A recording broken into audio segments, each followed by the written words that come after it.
ready to go. So here we go. Hey, welcome to our expert panel today. We're really excited. We've got a panel that's going to be specializing on, we're going to be doing memory care, dementia, things along all those different lines. And you know, people say the word Alzheimer's. It's one of, you know, Mindy will tell me, or any of you guys will tell me, there's what, 29 or different kinds of dementia, whatever it is. So we're going to be covering a lot of this stuff. We have a host of experts here that's going to be very exciting. So this is brought to you by Life's Copilot and also by Caring Transitions. So I just wanted to kind of kick that off. So basically, let's start with this. Let's start with introductions. I want to let you guys kind of explain who you are and what your company is and what have you. So Regina, Director of Communication, Community Relations with Independent Adult Day, you want to start our program? Sure. Hello, everyone. I am Regina, and I am the Communications Director with Independent Adult Daycare Center, and we are, as Jim said, we take care of folks that are living with all types of dementias, Alzheimer's, cognitive disabilities, strokes, just any type of aging disability that your senior could have, or even your loved one aged 18 and above, because we do take care of guests that have intellectual disabilities as well. In our setting, our guests are picked up from their home, brought into our centers. They're giving a plethora of activities throughout the day that are tailor-made for their diagnoses and things like that. We provide meals. We're healthcare coordination, so we get them to and from their doctor's appointments or medical appointments and grocery stores, or pay their bills, social services, so to speak. So we kind of do some of everything. Our spaces are large, so we're able to do physical therapy and occupational therapy within our centers, and other types of therapies as well. Well, thank you, Regina. I'm Regina Smith, by the way. And by the way, you also have a great chef, because my wife absolutely loves you guys, because I keep coming up with meals, you know, so she thinks you guys are the best. Yeah, the food is pretty good. I think I gained more weight at COVID, because we're launching out of the Fishers Center, and the chefs down there are, oh my God. Well, it's so funny. I keep coming home with these big trays of food and stuff like, you know, it's like, she's like, oh my goodness. So you know, good. So you're, you know, she hasn't met you yet, but she's a fan. Okay. So Vickie Greenough, she's memory care business development specialist at American Senior Communities, and a lot of them, from what I understand. So I'll let you get going here, Vickie. Well, good afternoon. I am Vickie. I'm the memory care business development specialist at American Senior Communities. We're the largest provider of skilled nursing services and memory care services in the state of Indiana. We currently serve, we currently have 59 communities that offer memory care services in a long-term setting, and 6 assisted living communities. And I support each of them in terms of community outreach and education, and staff education, and really helping family members and individuals caring for a loved one at home to understand the benefit of residing in a community such as ours, so that folks can receive quality services, socialization, proper oversight of nutrition and hydration, and all of those other things that go into play when it comes to providing direct care to somebody who's living with Alzheimer's or a like form of dementia.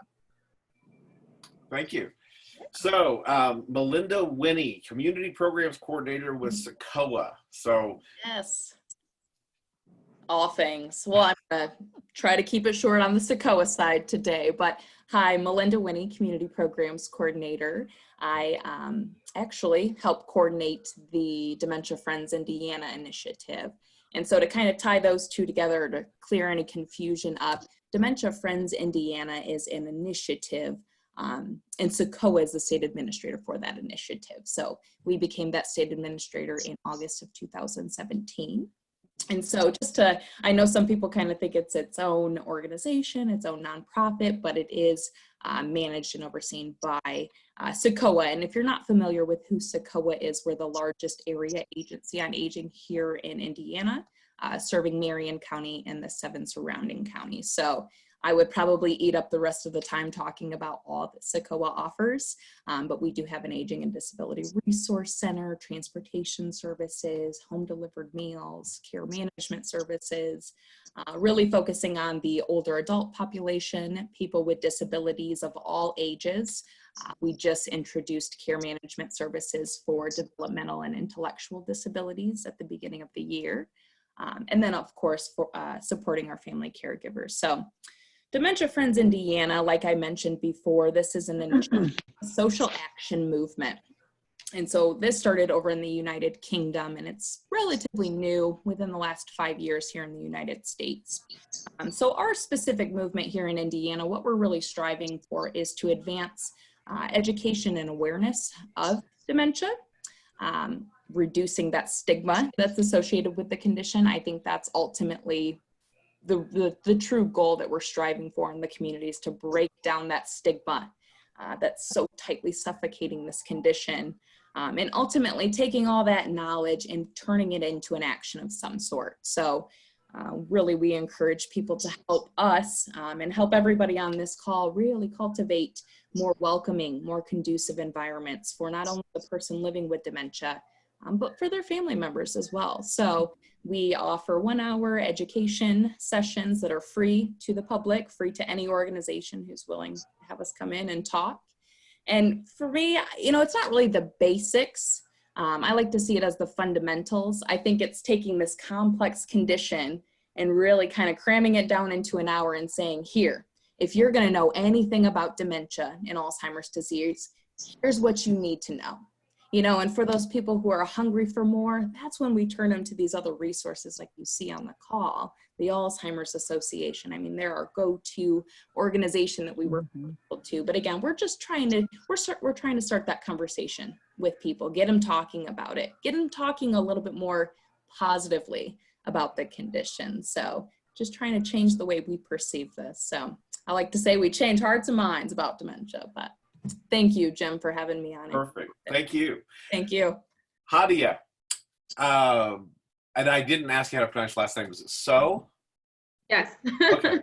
So she's the programs manager for the Alzheimer's Association of Indiana, and Melinda just did a really nice tee off to that one. So I know. She told always us to feed off does a each really good other, job, so. right? So I do appreciate that. My name is Hadia So, and I am one of the program managers at the Greater Indiana chapter. So what I do, there are actually, I think, 5 of us in our team that do program managing. And so what we do essentially is education programs, support groups, and we offer all kinds of resources at the Alzheimer's Association. So it's a voluntary organization, and we provide resources, as I said, such as education programs and support groups, which we'll talk more on later. And we have a 24/7 helpline. But essentially what we do is a lot of what Melinda already mentioned, which is trying to ensure that the community is aware of what Alzheimer's and dementia is. And so we really try to encourage people to reach out to us whenever they're in a time of need, whether they're trying to find out information about Alzheimer's and dementia. And we cover all dementia. So the name is a little tricky because it's Alzheimer's Association, but all forms of dementia, helping people connect to the resources that are in our community and in broader communities, wherever they may need help. So I'm really excited to be here today because I'm excited to share some of these resources.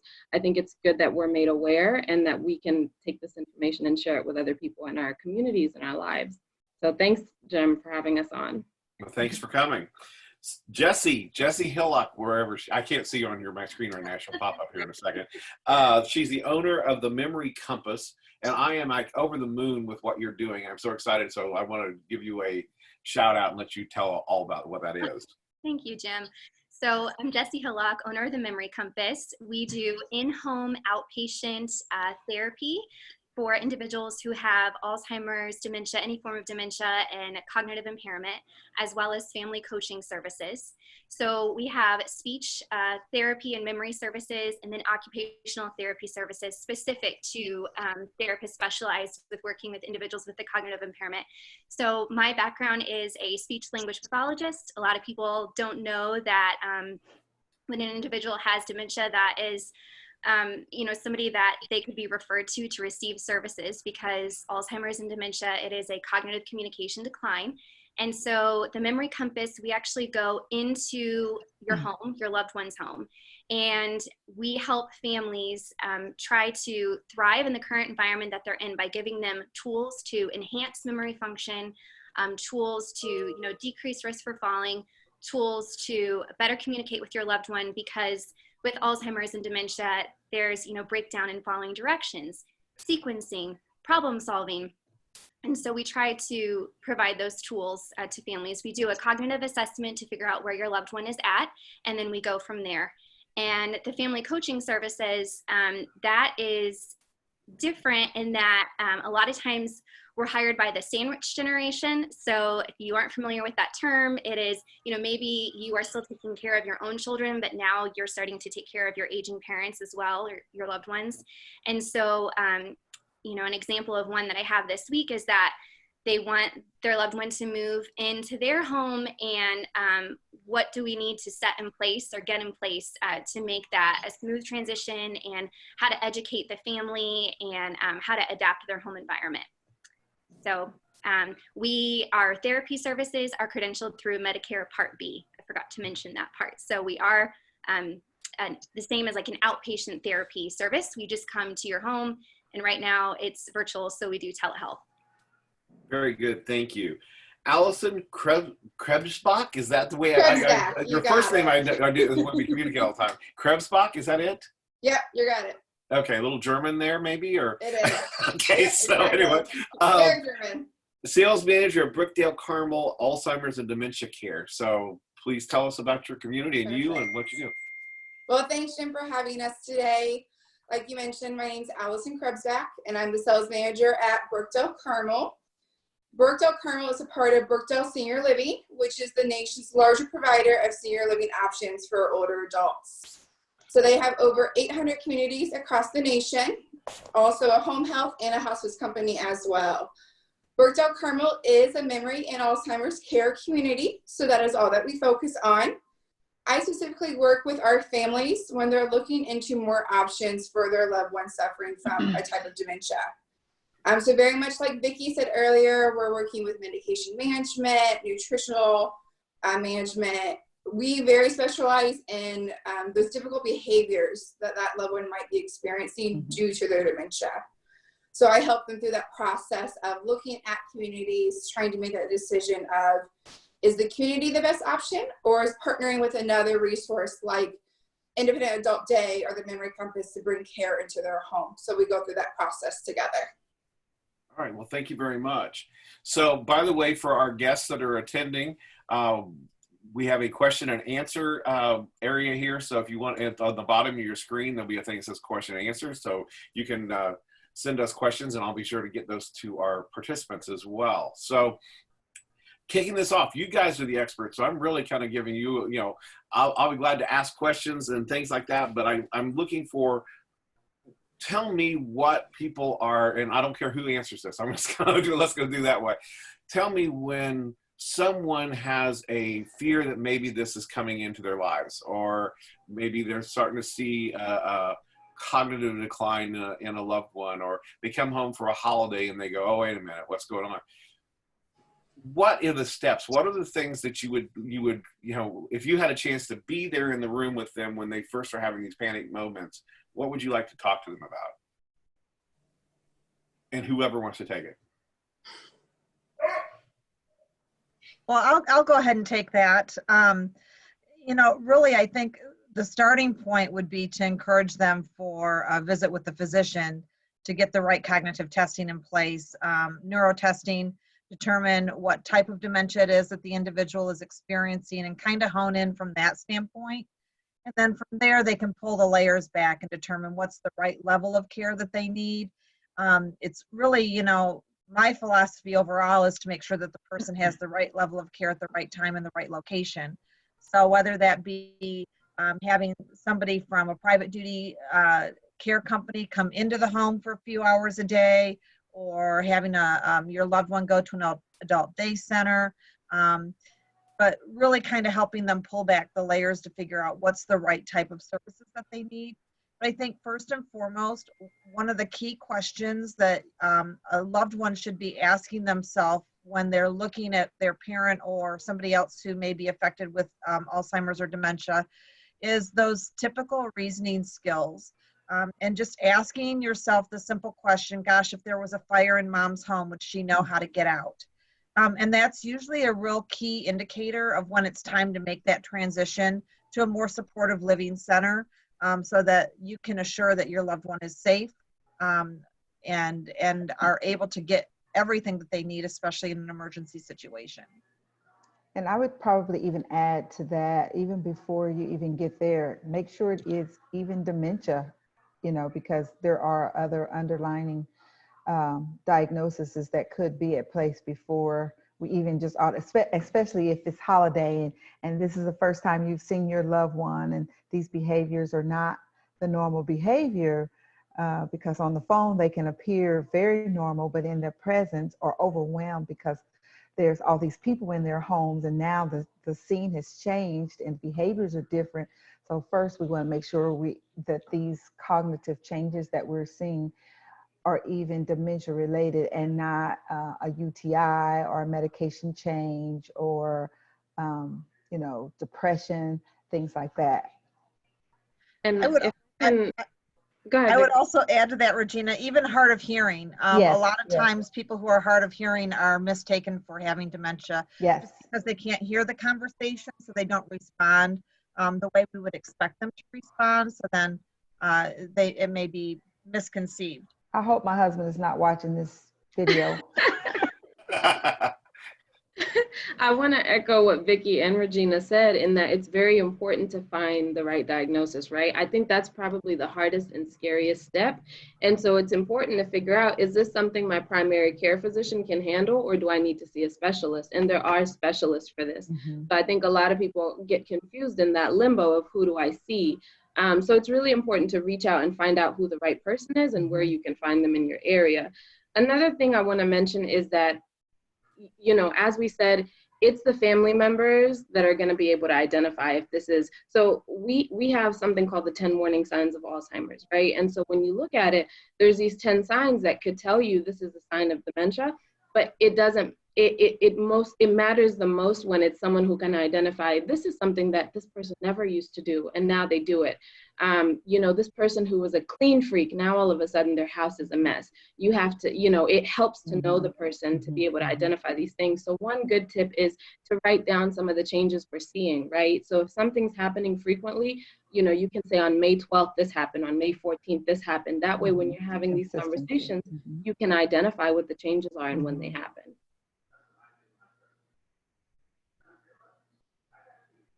I don't know if you had anybody else on that one or not. So, but that's one of the, I have to tell you that personally, I have more empathy and understanding of it because I just got, you know, about 2 months ago, had COVID, and it shuts off your, the air supply to your brain.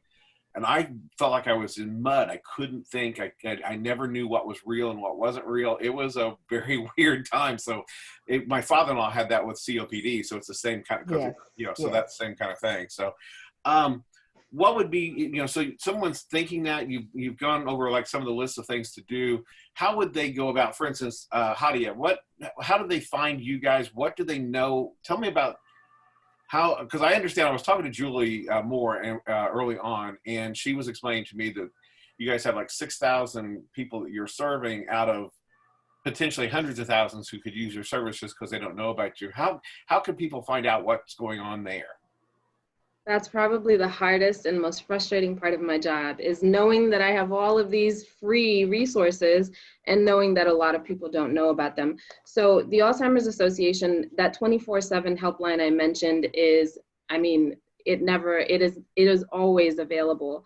And we're always here taking questions about as simple as what is Alzheimer's and dementia, all the way to okay, I need to figure out how to encourage my mom to stop driving. These conversations are very difficult to have. So we make sure that we're here 24/7 so that we can answer those questions. So the helpline is a really good resource, but we're also available through our website. We've got an alz.org website. And then right now, virtually, right? Things are so different right now. So my motto has been, it's not business as usual, but it is support as usual. So you can still reach us the same way that you were. We're still doing virtual education programs, virtual support groups. If you call the helpline, or if you go to, we have a link that's alz.org/Indiana/helping_you. It's a mouthful, but you know, when you get on there, it's got everything that you really could need in terms of resources for COVID, as well as managing the dementia that a lot of people are at home managing right now. And then I probably want to piggyback off of that too, because coming from the marketing world, we think that people are knowledgeable about adult days or about long-term care or about Alzheimer's Association. They don't know. The people don't know who SEQOA is. No. They don't know what long-term care is. Sequoia? They think a nursing home is just, it's a bad stigma. And so education, we cannot educate the world enough on what we do on the disease of dementia and memory care, or any of these diagnoses. There are so many doctors' offices that I called on as a marketer who just, yes, they know what dementia is, and yes, they know what Alzheimer's is, but they do not know how to connect their patient to the right resource. Their nurses don't know how to connect their patients. Their social worker within their practice don't know how to connect their patients. And so education, we have got to get a bullhorn up to our mouths, and we've got to put it to their ears, and we have to continue these types of platforms and other types of platforms, and we have got to get the word out, what we do, and educate folks on what dementia, Alzheimer's, memory care, memory cognition, whatever term you want to use. We've got to educate people on where these resources are and how to access them. Regina, I want to add that it's so important that we have all of these resources in one place. And Yes. There are, several websites that are helping us do that. The Alzheimer's Association has something called the Community Resource Finder. Mm-hmm. That's alz.org/CRF.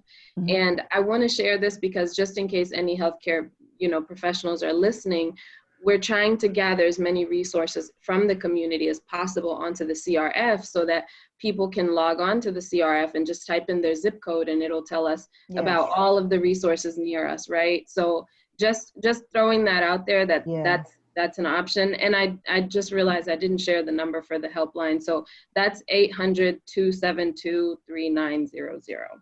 And I know that you all are very good at posting all of your resources as well as SEQOA because you're two large entities. But even someone as small as we're a pretty new company. But one of my goals is to make sure those resources are available, not just 5 resources or 6 resources or just another adult day down the corner, down the street and around the corner, or just SEQOA. But it is very important that there is a plethora of resources on those websites accessible to, because every situation requires a different resource. And so not all resources fit everyone. So I just think it's very important that we just make ourselves available and that we're educating the community as much as we possibly can. I kind of want to just feed off the education piece for a moment, if that's okay. And just, it's just amazing to me how there's such a misunderstanding of this condition amongst all sectors, mm-hmm. even who work in the healthcare industry. So, you're talking about these medical professionals and how they don't even know how to turn people to resources or just know what's out there and available. They know the diagnosis process, but yes. they don't know how to care and support for these people or who to get them to. Mm-hmm. Just really, really quick, a neat partnership that Dementia Friends Indiana created, I guess, within the last year. We partnered with IU Health, Saxon Hospital out of Fishers. And actually, they were the ones who really kind of came to us and said, we need more education, Yes, more awareness, and more training around this. We know what we're doing, but we know we could be doing more. We know we could be better, providing better care and support to these families when they're coming in and out of our hospital. So there was a group of 8 of them that made it their mission to get every single staff member in that hospital to be a dementia friend. So you had physicians who are working firsthand with this, again, they know that information, but we talk a lot in our dementia friend sessions, or I teach my volunteers to really talk about the Alzheimer, not just cover kind of these topics throughout, but really spend some time talking. The Alzheimer's Association, we give every single person who goes through the Dementia Friends session the 24/7 helpline. I've also added that link, Hadia, that you mentioned with the virtual programming to kind of say, hey, now here's an easy spot to click and to find those caregiver support groups, to find the virtual programming. So again, it was so neat for them to come to us. Because we've had a lot of people, we've tried to approach different hospital systems and even with Sequoia and just say, hey, here's how we can partner with you and help provide better outcomes to your patients and who you serve. And a lot of them, they think that they know the information. They don't need it, or they don't have the time. I mean, there's so many reasons why it's just not a priority, but I think it speaks volumes about that hospital that it was a priority to them. Yes. And every single person, they have the fundamental, communication tips. They know that some of these signs, again, when we're talking about these 10 signs and symptoms, so often we just think of dementia and Alzheimer's as memory loss. We don't realize that there's those reasoning complications or the communication piece, the vision. Just so many different pieces. And I think when people go through Dementia Friend sessions or, take that next step onto the Alzheimer's Association, to their programming and what else is provided out there, again, you really start to go, wow, I did not realize all that this was.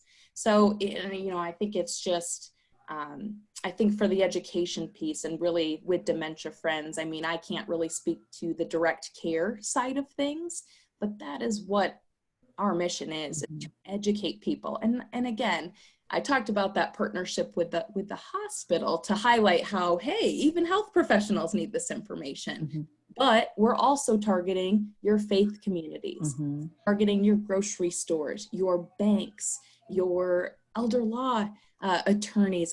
Just all of them. So we can all speak this same language. And like I mentioned before, it's like, we all don't have the time to sit here and learn everything there is to know about this condition.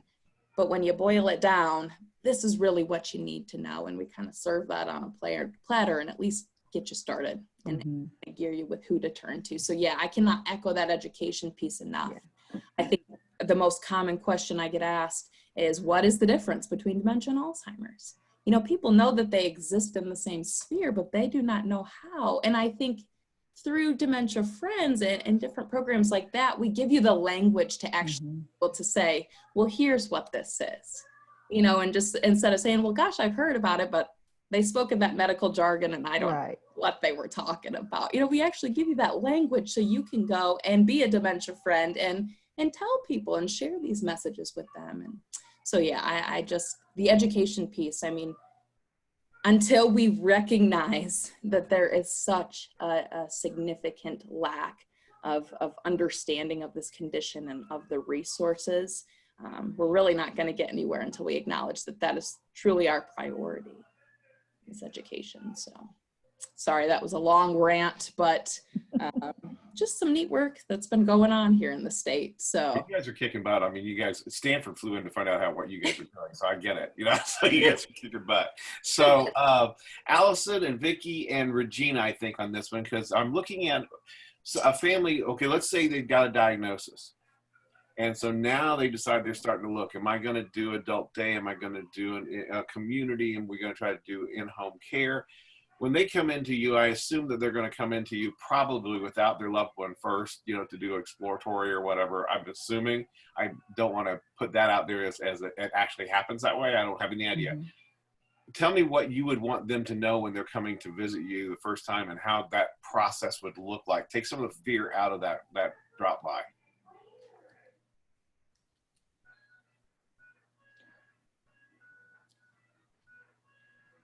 Well, I'll speak up. For me, in my setting, when a caregiver inquires about adult day, typically they do come without their loved one, and because they want to scope the place out, because their, for one, adult day is very foreign to a lot of people. They don't know what that is. And so what is adult day? And so we have just recently dropped the word care from our name because independent adult day care centers was a little frightening. And so we found that early staged dementias or cognitive impairment guests as well as caregivers did not like that term. And my mom or loved one does not need a babysitter. So they didn't like that. So we dropped care from our title so that when they come in, they didn't feel like they were coming into an adult babysitting service, because we didn't want them to look for an adult babysitting service or adult sitting service. So, so when they come in, the first thing they want to is feel the warm, fuzzy welcome.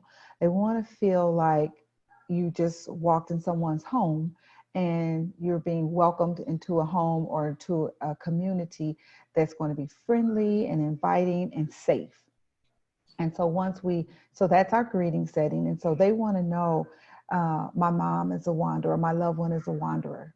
Are they going to be safe in this environment? Or will they be able to come here and not walk down the street? Are they going to be found at home or at the nearest White Castles?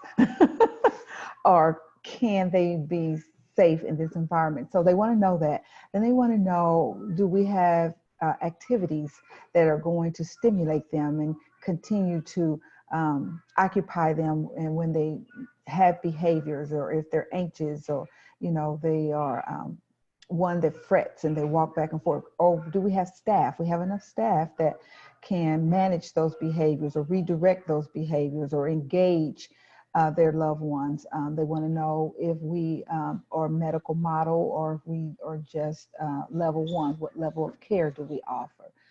Do we offer transportation? That's huge. Whether they have to provide the transportation or whether they have to provide the transportation.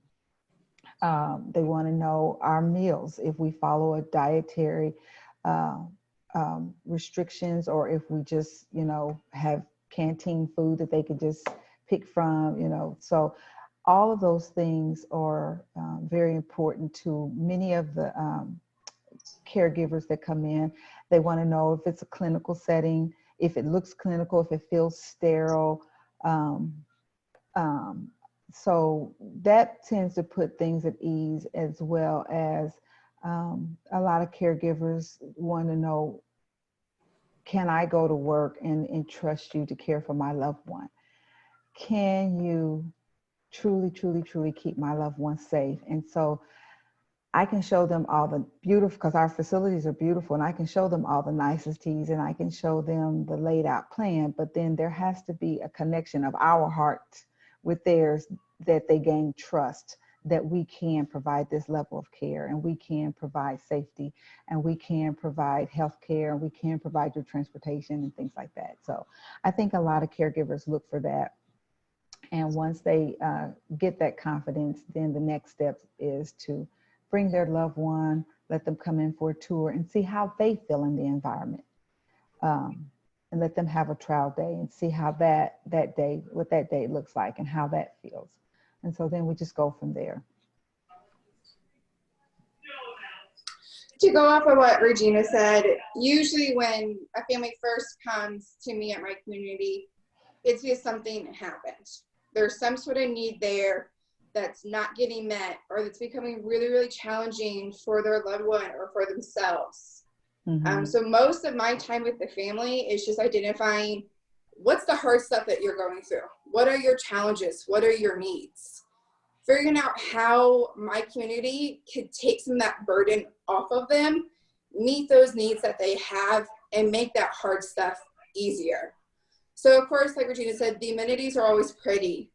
They're that added bonus. But the key part of what we need to do, and what we do always do, is build that trust with the family, knowing if their loved one came here, we're going to treat them as if they were our own family. We're going to meet those needs. We're going to manage it. We're going to make those hard things easier, and give that family that relationship back of being a spouse or being a child, and let us take on the burden of that caregiver role. Let us deal with that hard stuff. You be here for the good times. I would have to ditto what both Allison and Regina have said, because really it isn't about the aesthetics, and it isn't about all the features and benefits of the fluff that go around what each level of care provides. Truly, it's about the connection that you can make, not just with the sales rep, but above and beyond. I would suggest any family member that's looking for services is to talk to, when you're there and visiting, ask if you can talk to some of the key individuals that are providing that direct care. Evaluate whether or not they appear to be happy. Evaluate whether or not they're engaging with the residents that are, or the clients that are being serviced in that environment, and really getting a good feel for what the environment has to offer, not just from a medical and a clinical standpoint, but also from a psychosocial standpoint.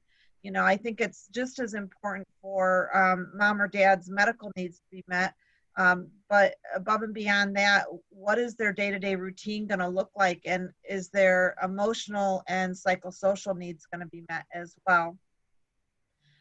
And what is that interaction look like, and how available is the staff for me as a family member to call and connect with, and feel like I have a point of contact within the community or the adult day setting that I can call directly with questions and concerns, and know that they're gonna have the answers for me because they've been interacting with my mother or father throughout the day or the week.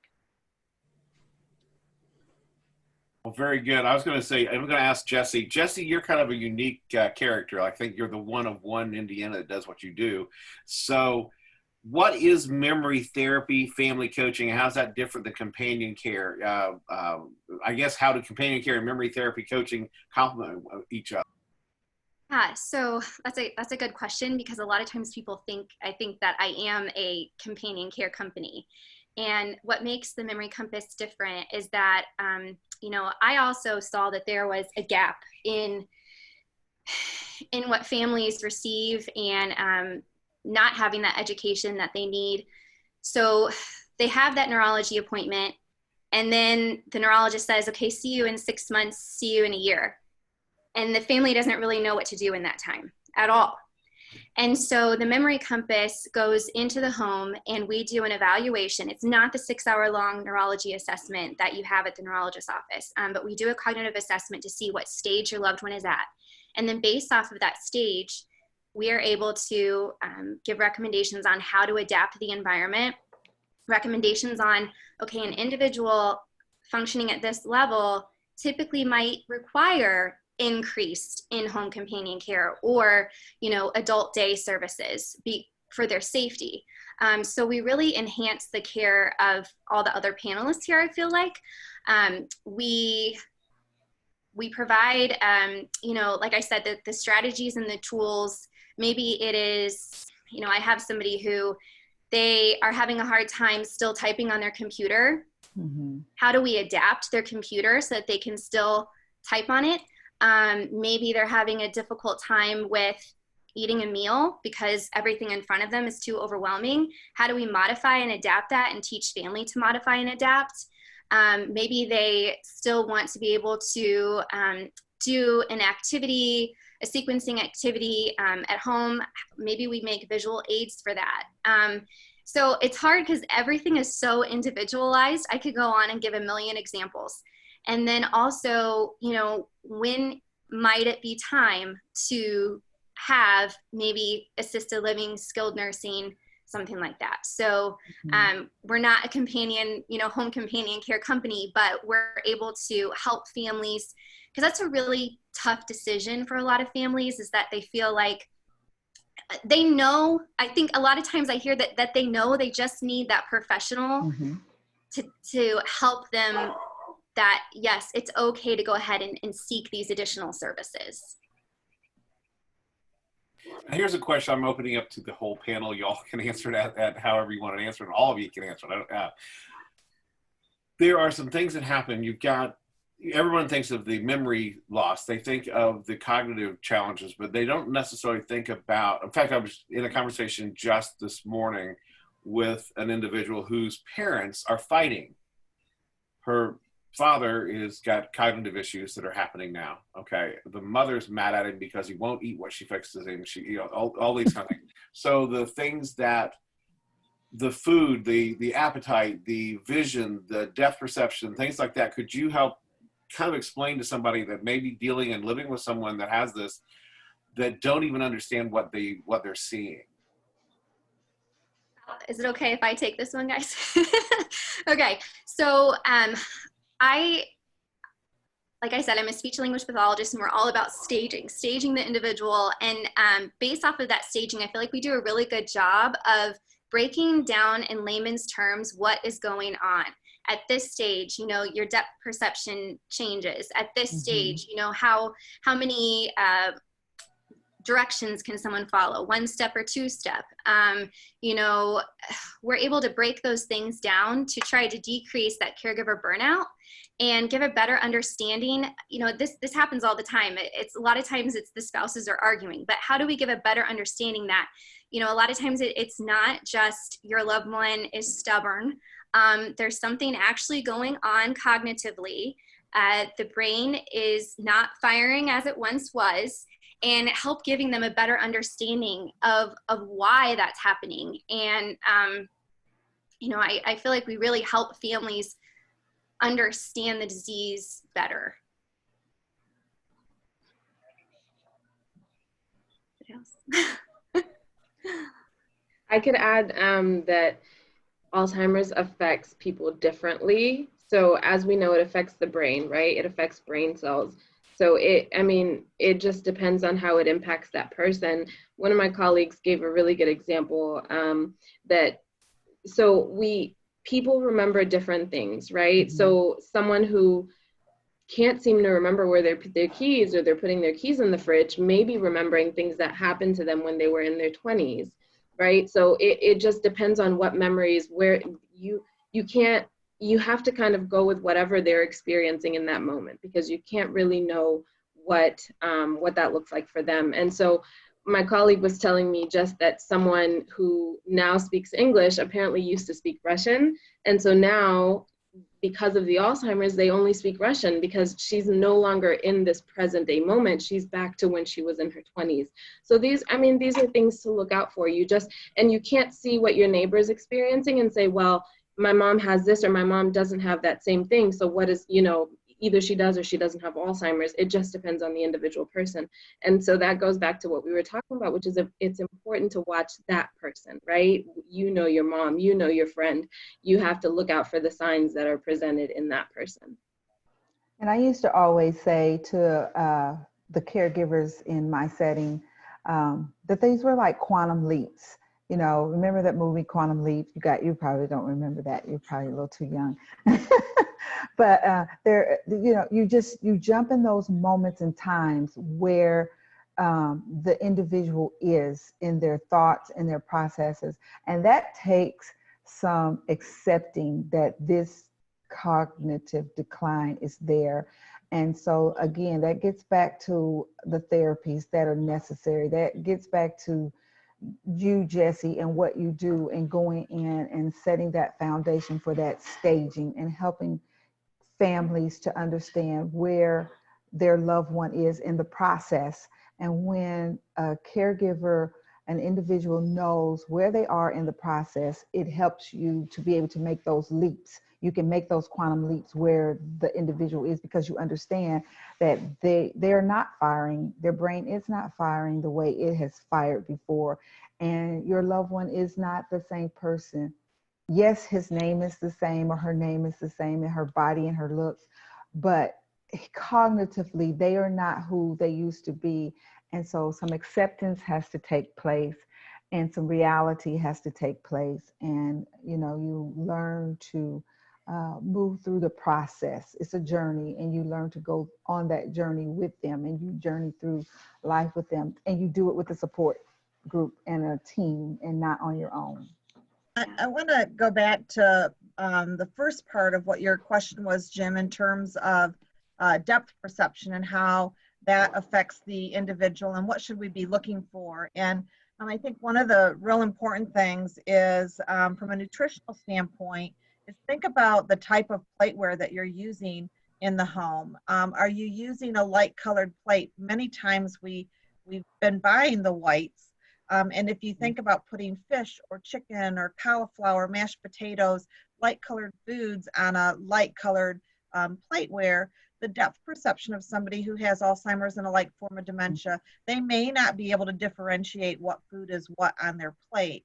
So using something a little bit brighter that's going to allow them more contrast will help with their nutritional intake, as well as contrasting the plate against the table by using a placemat to provide them with some visual spatial identifiers of what's theirs and in their space. And then the same is true when it comes to your flooring. A lot of times individuals who are having depth perception issues will have a difficult time transitioning from one type of a flooring to another, or a light colored flooring to a dark colored flooring, because they may see that darker color as actually being a hole as opposed to, you know, a new color carpet or a new color of wood flooring. So just be conscious of those little things that we take for granted as we live our day-to-day life. Folks who do have the depth perception issues really struggle with those different types of transitions in flooring and, you know, the lighter colored plateware and things along those lines. I want to add something else to that. You know, a lot of times we try to help, we know our loved one has a cognitive impairment, like memory impairment. We want to help them. So we try to simplify things by maybe getting them a new phone that might be a little simpler, or maybe changing the TV remote, or, you know, an appliance that we think that's going to be easier for them to use. And then we get frustrated because they're not using it. Well, if we don't know what stage that they're in, we don't know if they're even at the level that they can still learn to use that item anymore. And if they are in a certain stage where they can learn, there's a certain amount of a learning curve there that you need to be consistent with. So it's trying to help teach families those tools too. And that, you know, when it comes to therapy, that's kind of a word, I feel like maybe therapy shouldn't be the word that is used, because we aren't going to make something better, but we're going to enhance where they are right now. We're not going to improve their memory, but we're going to enhance and try to give family those tools to try to make things not as difficult. I think the tips that Vickie and Jessie just provided they're amazing tips. And I think when people hear Alzheimer's and dementia, they see this greater picture that's just scary.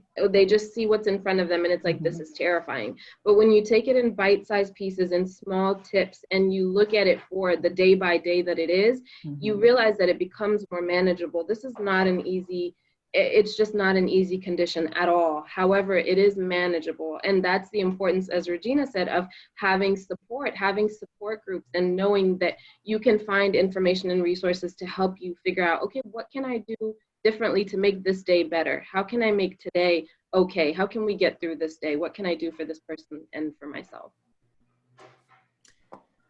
I just want to kind of piggyback off that, just to, I guess, justify why caregiver support is so crucial. One thing we talk about in the Dementia Friends sessions is just the impact that the stress, and naturally because of the stress of this condition, just all the health consequences we can experience from that. But oftentimes when we see spousal caregivers in between a certain age, I think it's 66 to about 96 years old, we oftentimes see that caregiver, actually 63% of the time, the caregiver passes before the person in which they're caring for. So I don't throw that out to scare us, but again, just to kind of, just this is why, just justify this need for, no matter how skilled you are, you may have been a nurse for all these years, or you may have worked amongst these individuals and have cared for them and supported it. But when it is your own family member, I swear it's like all that information, knowledge, just seems to go right out the door. So I just cannot echo what they have all said enough of just creating that care team around you. And it is not weakness that you cannot handle, or handle's not the right word, but that you can't do it alone. I don't think that any of us are meant to provide any care to any individual on our own, whether that's raising a kid or caring for another chronic condition. I mean, we're not meant to do this type of work alone. So I just cannot stress that enough. Whatever form of caregiver support that is, it may be a support group. It may just be, talking to your neighbor for 5 minutes, or getting out and taking a walk around the block, or whatever it is. Just allow yourself to have, that break, or have that support, or have other people jump in and help you out, because your health is just as big of a priority. And I know for my grandfather personally, my grandma had Alzheimer's disease when I was in high school, and passed away 3 months after I graduated from college. So I'm grateful I was the age I was, because I was in my, teens, early 20s, and old enough to really be hands-on and help, but also young enough to be able to, take a break when I needed, and still naive, not really knowing what was going on. But my goodness, I just saw firsthand my grandfather being so resistant to any support. And maybe that's just male caregivers versus female. I'm sure it's not, but I'm sure those males are a little bit more stubborn in terms of accepting help. But he just was not going to have anybody else other than family members. And, my mom was a great source of respite for her, or for him, but she was working a full-time job. So she would work until 5 o'clock at night, drive straight to their house, and then start making dinner for them just to relieve him. So, again, it's okay to look outside of your family members too for that type of support. I mean, and it's also okay to ask your family members for support too. Don't feel like you are a burden. This is a matter of life and death sometimes for people. So I just can't stress that enough.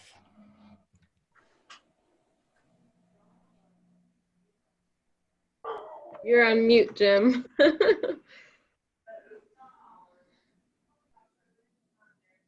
My space bar is not working. It used to be I could just push my space bar and all of a sudden it overrides the mute, but it's not working.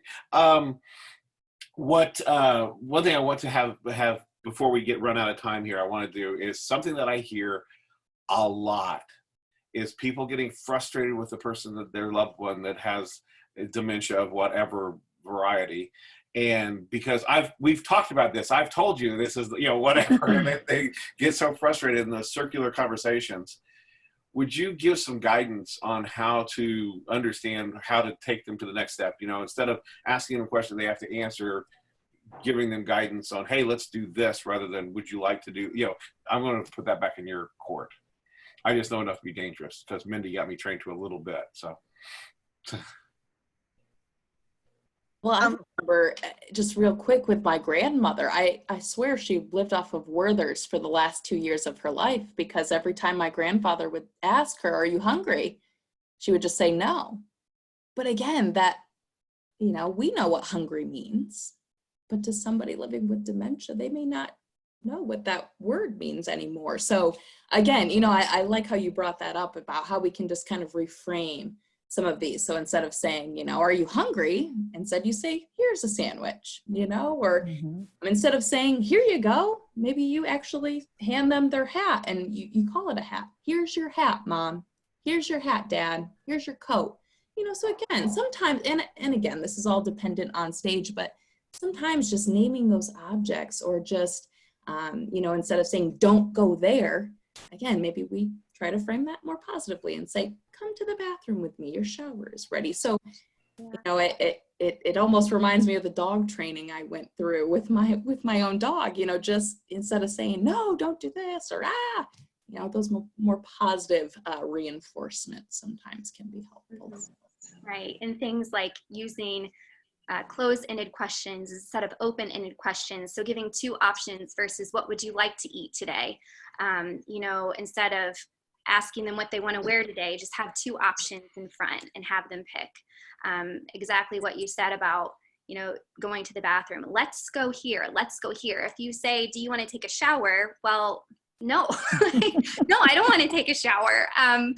So using just different language when you're approaching can make all the difference. And, you know, the question that you asked Jim about, you said that the loved one was saying no, or the loved one was resistant, or just that they're arguing over, you know, and it's that recircular conversation because they're trying to get mom to understand, or why, you know, I've told you this 12 times today, you know, that, you know, yeah. it's just learning how to understand who that person is today and how to guide them through it and not yell at them, Right. you know, Right. calm their own self down, you know?